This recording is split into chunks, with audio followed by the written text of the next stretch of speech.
আজকাল দেখা যায় বিভিন্ন অনুষ্ঠান, দাওয়াত, নাচ গান কিংবা হালকা বিনোদনের আড্ডায় আমরা তাড়াহুড়া করেই ছুটে যাই। অথচ আশ্চর্যের বিষয় হলো, যেখানে জীবনের আসল দিশা পাওয়ার কথা, যেখানে ভালো মন্দের পার্থক্য শেখানো হয়, যেখানে দিনের কথা হয়, সেই মাহফিলগুলোতে মানুষের উপস্থিতি দিন দিন কমে যাচ্ছে। যেন আমরা আনন্দের জায়গাটাকেই ভুল জায়গায় খুঁজেছি।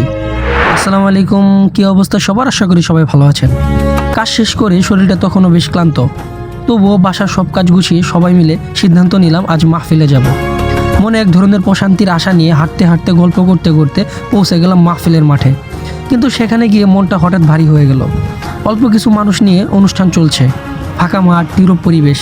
শুধু এই জায়গাটাই নয়, প্রায় বাংলাদেশের সর্বত্রই একই চিত্র দেখা যায়। এমন দৃশ্য সত্যি হতাশাজনক, কারণ যে জায়গায় হৃদয় জাগ্রত হওয়ার কথা, সেখানে মানুষের অনীহা সবচেয়ে বেশি। কিছুক্ষণ সেখানে অবস্থান করার পর আমরা ঘুরে আসলাম মাহফিলকে কেন্দ্র করে ঘুরে ওঠা দোকানপাটের দিকে।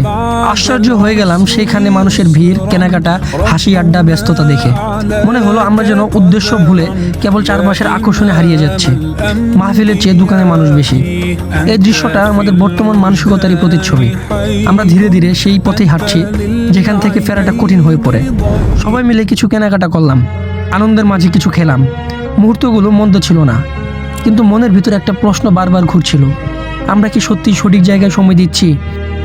বিনোদন দরকার, আনন্দ দরকার, কিন্তু আত্মার খোরাক যদি বাদ পড়ে যায়, তাহলে এই আনন্দ কতটা পূর্ণতা দেয়? শেষ পর্যন্ত এই উপলব্ধিটি নিয়েই আজকের ভিডিওটি এখানেই শেষ করছি। আশা করি সবাই ভালো থাকবেন, সুস্থ থাকবেন। আল্লাহ হাফেজ।